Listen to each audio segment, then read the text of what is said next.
নমস্কার, কেমন আছেন সকলে? আশা করি ভালো আছেন। অঙ্কনা ডেইলি লাইফস্টাইলে নতুন আরও একটি ব্লগে আপনাদের সকলকে জানাই স্বাগত। আজকে কিন্তু আপনাদের সঙ্গে সকাল থেকে ব্লগ শুরু করিনি, এখন বাজে হচ্ছে দুপুর 2টো। যাই হোক, সকাল থেকে আজকে শরীরটাও ভালো ছিল না, তার সঙ্গে সঙ্গে মন মানসিকতা তো খারাপ চলছে। এ তো আপনারা আমার ব্লগ যারা দেখছেন তারা অবশ্যই কথাগুলো শুনে বুঝেই গেছেন। তো যাই হোক, একটু পরিবারের সমস্যা নিয়ে ভুগছি গত কয়েকটা দিন ধরে, সেই জন্য কিন্তু ব্লগ শ্যুট করতে তো ইচ্ছে করছেই না, তার সঙ্গে সঙ্গে কোনো কাজেও মন বসছে না। তো যাই হোক, চলুন, কিছু করার নেই। জীবনে প্রত্যেকটা মানুষের ঝড় ঝাপটা সমস্ত কিছু পেরাতে হয়। তো আমারও এখন সময়টা সেরকমই চলছে, সেই কারণে ব্লগ শ্যুট করতে ইচ্ছে করছে না, কোনো কিছু ভিডিও দিতেও ইচ্ছে করছে না। কারণ এখান থেকে আমি যদি কোনো রকম হেল্প বা আর্নিং করতে পারতাম হয়তো আরও একটু ভালো লাগতো, কিন্তু আমি যেহেতু সেটা কখনোই এখান থেকে এখনও পর্যন্ত পাইনি, আর ওয়াচ টাইমটা এতটা কম আমার হচ্ছে, যার জন্য আমার ইচ্ছেও এখন আর করে না ব্লগ শ্যুট করতে। তো যাই হোক, আপনারা যারা যারা আমার ভিডিওটা দেখা শুরু করেছেন, আপনাদের কাছে একান্তভাবে একটাই অনুরোধ করব যে ভিডিওটা অবশ্যই করে আপনারা পুরোটা দেখবেন এবং অবশ্যই কমেন্ট বক্সে লিখে জানাবেন আমার ভুল ত্রুটিগুলো। আর ভালো লাগলে একটা অবশ্যই লাইক করতে ভুলবেন না। চ্যানেলটিকে সাবস্ক্রাইব করেও আমার পাশে থাকবেন। আমার মা এদিকে দেখুন ছাদে দিয়ে গেছে হচ্ছে আমশক্ত, আর এর উপরে বসেছে। এগুলোকে আমরা বল্লা বলি, আবার অনেকে বলতাও বলে। তো আপনারা কি বলেন জানি না। তো দুটো বল্লা এখানে কিন্তু এসে মধু খাচ্ছে, আমের যে রসগুলো হয় সেগুলোই খাচ্ছে। আমি ছাদের থেকে জামা কাপড়গুলো তুলে নিয়ে সোজা নিচেও চলে এসেছি। একে একে এখন জামা কাপড়গুলোকে গুছিয়ে রেখে দেবো। সঙ্ঘের কাজ সঙ্গে যদি না করা হয়, সেই সাথে সাথে না করলে ওই কাজটা কিন্তু পড়ে থাকে এবং সেই কাজটা কিন্তু পরে করব করে আর করাও হয়ে ওঠে না। তো ভাবলাম যে যখন জামা কাপড়গুলো তুলে নিয়ে এসেছি, রেখে আর দেবো না, তার থেকে বরং এখনই আমি জামা কাপড়গুলোকে তুলে ভালো করে গুছিয়ে রাখি। তো যাই হোক, এইদিকে আদিত্যবাবু তো ভীষণ আনন্দ করছে, যেহেতু মামাকে পেয়েছে সেই জন্য।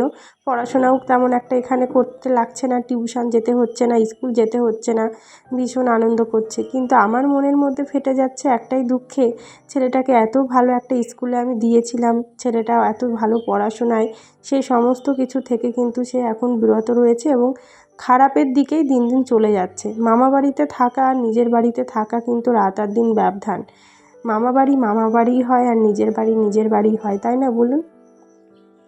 যাই হোক, কী করা যাবে বলুন? প্রত্যেকটা মানুষের জীবনে ঝড়ঝাপটা তো আসে, সেগুলোকে আমাদের মানিয়ে নিয়ে সামনের দিকে এগিয়ে যেতে হয়। আর আমার কপালে একটু সত্যিই ভগবান হয়তো দুঃখের ভাগটা বেশিই লিখে রেখেছেন। আমি এটাও জানি যে আমার এখন যে সময়টা চলছে এটা কেটেও যাবে, কিন্তু আমি নিজেকে আঘাত পেতে পেতে পেতে পেতে এতটাই স্ট্রং করে নিয়েছি, এখন আর এই আঘাতগুলো একেবারে গায়ে লাগছে না। আর তার থেকে বড় আরও একটা বিষয় কি জানেন? একটুখানি নিজেকে শক্ত করতে পেরেছি এটার জন্যই যে আমার একটা নিজের বাড়ি হয়েছে, সেটা যেমনই হোক না কেন।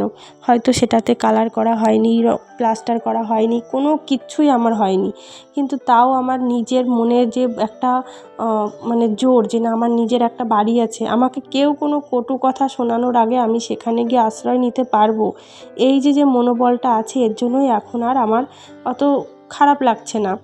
আমি আপনাদের দাদাভাইকে আমার সমস্ত গয়নাগুলো কিন্তু দিয়ে দিয়েছিলাম শুধু এই ঘরের জন্য। আমি জানি ওই মানুষটা কোনো দিনও শোধরানোর নয়, ওই মানুষটা কোনো দিন শোধরাতে পারবে না। ও যে খারাপ রাস্তায় চলে গেছে, জীবনে ওখান থেকে ফিরতে পারবে না। আমি এটাও জানতাম যে আমি যদি এই গয়নার আশায় ঘরে হাত না দিই, তাহলে আমার জীবনে হয়তো ঘরই আর করা হবে না। আমি এই জন্যই কিন্তু গয়নাগুলো সব বন্ধক দিয়ে দিয়েছিলাম। আপনারা আমাকে আগের ব্লগগুলো দেখবেন, আমার গলায় একটা সরু চেন ছিল, কানে একটা সোনার কানের থাকতো, আমি সমস্ত কিছু বন্ধক দিয়েছি। আর এখন যে সোনাগুলো আছে সেগুলো আমি আর ব্যবহারই করি না, কারণ সেটুকু রয়েছে, ওগুলো আমার ব্যবহার করতেও ইচ্ছে করে না। তো যাই হোক, দুপুরবেলা যে ঘুমিয়েছিলাম আমরা, সেই বালিশ কাঁথা সমস্ত কিছু এখন তুলে রেখে দেবো। ঘরের কাজে দেখুন নেশা লেগে যায় যে এই কাজটার পরে এই কাজটা করব, ঘরের গোছানোর নেশা যখন আসে না মাথায়, দেখবেন তাড়াতাড়ি করে কী করে কাজগুলোকে গোছানো যায় সেই চিন্তা ভাবনাটাই শুধু মাথার মধ্যে ঘোরে। আর যতক্ষণ না পুরো ঘরটাকে গোছানো হচ্ছে, ততক্ষণ পর্যন্ত কিন্তু কেমন যেন কাজের নেশাটাই কাটে না। যাই হোক, চলুন, কী করা যাবে আর। ঘরটাকে গুছিয়ে নিয়ে তাড়াহুড়া করে আমি কিন্তু আবার বসে পড়েছি আমার হাতের কাজ নিয়ে।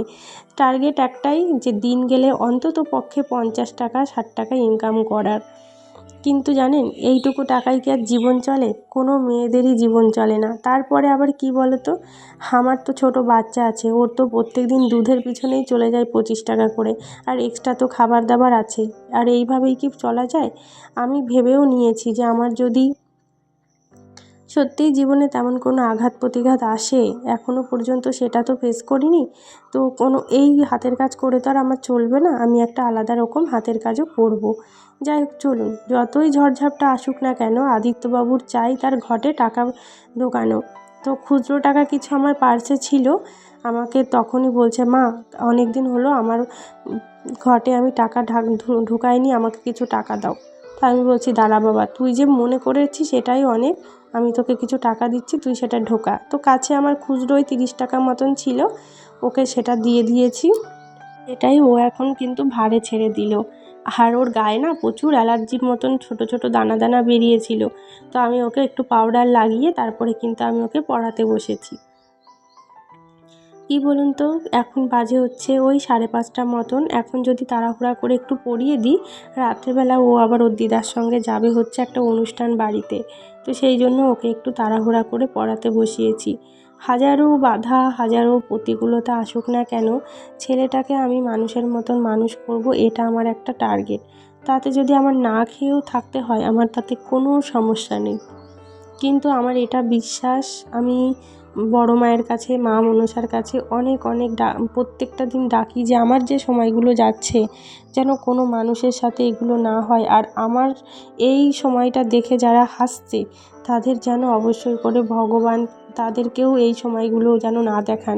তবে তাদের সঙ্গে যেন এরকম কিছু না ঘটলেও আমি একটা কথা ঈশ্বরকে বলবো, তাদের একটু হলেও কষ্ট প্রদান যাতে করে, তারা যেন ফেস করতে পারে যে কোনো মানুষের দুঃখের সময় হাসলে ঠিক কেমনটা লাগে। আমার বোন আর আমার ছেলে দুজনে মিলে ভীষণ খুনসুটি করে সারাটা দিন, আর এখন যাবে ওরা সেই অনুষ্ঠানে। দুজনে মিলে রেডি হয়ে পড়েছে, আমি আমার ছেলেকে পাতলা একটা গেঞ্জি পরিয়ে দিয়েছি, বাইরে ভীষণ গরম, আর যেখানে যাচ্ছে সেখানে তো প্রচুর লোকজন, তো এই জন্য ভাবলাম যে ওকে পাতলা গেঞ্জিটাই পরিয়ে দিই। দেখেছেন দুজনের অবস্থা। মা, বোন আর ছেলে চলে যাবার পরে আমি না এত ক্লান্ত হয়ে পড়েছিলাম ওই হাতের কাজ করতে করতে। তাছাড়া আজকে সকালবেলা না আমার যে নতুন বাড়ি হচ্ছে ওখানে কিন্তু গাছ ভেঙে পড়েছিল। আপনারা বললে হয়তো বিশ্বাস করবেন না, আপনাদের আমি কালকের ব্লগে দেখিয়ে দেবো, যে আগামীকালের ব্লগে আপনাদের দেখিয়ে দেবো যে কত কাঠ ছিল। সেই কাঠগুলো আমি একা একা উপর টেনে টেনে নিয়ে গেছি ছাদের ওপরে জ্বালানি করবার জন্য। সেই কারণে কিন্তু আজকে খুব কষ্ট হয়ে গেছে। আর আমি দুপুরবেলাতে এসে একটু রেস্ট নিয়ে তারপরে কিন্তু হাতের কাজ খুব একটা করতেও পারিনি আজকে। তো সেই জন্য তাড়াহুড়া করে এখন হাতের কাজটা করছিলাম, তো এখন শির দ্বারা প্রচুর যন্ত্রণা করছে। তাড়াতাড়ি করে একটু রেস্ট নিয়েছিলাম, 9:30 মতন রেস্ট নিয়ে আমি কিন্তু উঠে বিছানার চাদরটাকে চেঞ্জ করে নিচ্ছি, কারণ ওই বিছানার চাদরটা 4-5 দিন হয়ে গেছে ব্যবহার হয়েছে। সেই জন্য মাকে বললাম, মা তুমি একটা নতুন বেড কাভার দিয়ে যাও, আমি বরং সেটাকে পেতে দিই, আর এই পুরোনোটাকে তুলে দিই, ওটাকে কালকে বরং ধুয়ে দেবো। তারপরে আমি কিন্তু একে একে এদিকে সমস্ত বিছানার চাদর, তারপর বালিশ, কোল বালিশ, মাথার বালিশ সমস্ত কিছু সরিয়ে নিয়ে আমি কিন্তু বেড কাভারটাকে চেঞ্জও করে নিলাম। আজকে বাড়িতে কেউ নেই জানেন তো, আমার ঠাকুমা, মা, তারপরে বোন, সবাই ভাইটাই সকলেই গেছে। বাড়িতে আছি শুধু আমি, কাকিমা, ভাই আর কাকার মেয়ে, আর ঠাকুরদাদা তো কোথাও উনি যায় না, ঠাকুরদাদা রয়েছে। তো বাড়িটা এতটা নির্জুম লাগছে, ভালোই লাগছে না। যাই হোক চলুন, গল্প করতে করতে আমি কিন্তু এখানে এই যে আমার বালিশগুলোকে পাতিয়েও নিয়েছি, শোয়ার ব্যবস্থাটা করে নিলাম, কারণ একদমই ভালো লাগছে না আজকে, মাথার ভেতরটা যন্ত্রণা করছে, যার জন্য এখন মনে হচ্ছে তাড়াহুড়া করে একটু শুয়ে পড়বো। আর এইদিকে কিন্তু আমার এত ভয় লাগে, এত ভয় লাগে, আমি জানলাটার ওই দড়িটাকে বেঁধে নিলাম। যাই হোক চলুন, আগে একটু চোখ মুখটাকে ধুয়ে আসি, গত কয়েকটা দিন হলো মুখে একদমই ক্রিম লাগানো হচ্ছে না, মুখের দাগগুলো আবার কেমন যেন একটু বেরিয়ে পড়েছে, সেই জন্য এখন কিন্তু আমি মুখটা ভালো করে ফেস ওয়াশ দিয়ে ধুয়ে এসেছি। আর তারপরে কিন্তু মুখে একটু নাইট যে ক্রিমটা আপনাদের তো দেখাই, যে ড্রামা ডিওর একটা আমি যে নাইট ক্রিম জেলটা লাগাই সেটা এখন একটু ব্যবহার করব। আর তারপরে আদিত্য কিন্তু ওখান থেকে চলেও এসেছে, আর ওকে নিয়ে এখন কিন্তু মা আমি তিনজনে শুয়ে পড়বো। তো শুতে যাওয়ার আগে এই যে ক্রিমটাকে অবশ্যই করে একটু অ্যাপ্লাই করে নেব। এত ভালো রেজাল্ট আমি পেয়েছি এই ক্রিমটা ব্যবহার করে, আপনাদের কি বলবো জানেন, খুব ভালো, খুব ভালো। গত বছর কালী পুজোতে উল্টোপাল্টা ক্রিমের জন্য না জয়ের সানস্ক্রিনটার জন্য আমি নিজেই বুঝতে পারলাম না, তবে আমার ভীষণ পরিমাণে র্যাশ বেরিয়েছিল, তার সঙ্গে সঙ্গে না আমার মুখ দিয়ে গোটা গোটাও বেরিয়ে গেছিলো, আর দাগ প্রচুর হয়েছিল, যেহেতু নখ দিয়ে সেই গোটাগুলোকে ফাটিয়েছিলাম সেই জন্য। তারপরে প্রচুর দাগ হয়ে যাওয়ার পরে আমি তো ডাক্তারের কাছে গিয়ে আমি ডাইরেক্ট ট্রিটমেন্ট করিয়েছিলাম। আমাদের কাঁথিতেই ছিল একটা ফার্মেসি, সেই ফার্মেসির ওখান থেকে ডাক্তার দেখিয়ে আমি কিন্তু এই ক্রিমটা নিয়ে এসেছিলাম, আর একটা ফেস ওয়াশ নিয়ে এসেছিলাম। তো যাই হোক চলুন, আমার কিন্তু হয়ে গেছে ক্রিমটা অ্যাপ্লাই করা, এখন শুতে যাব। আদিত্য এখানে শুয়ে পড়েছে, মা গেছে ওপরে বোনের কাছে বোনকে কিছু কথা বলার জন্য, তাছাড়া বোনের বিছানার চাদর টাদর সব পাতিয়ে দেওয়ার জন্য।